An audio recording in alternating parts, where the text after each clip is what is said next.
Ny fanekempinoana voalohany.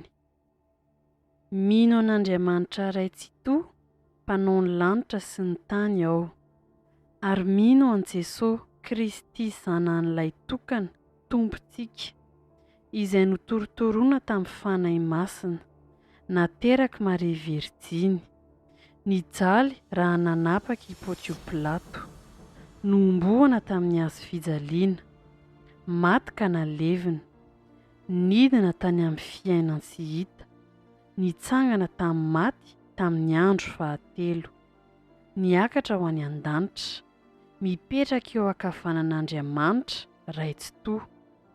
Avy any no hiavia ny tsara, ny velona sy ny maty.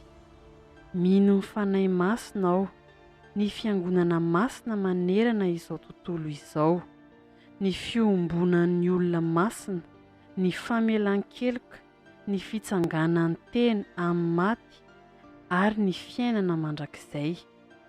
Amen.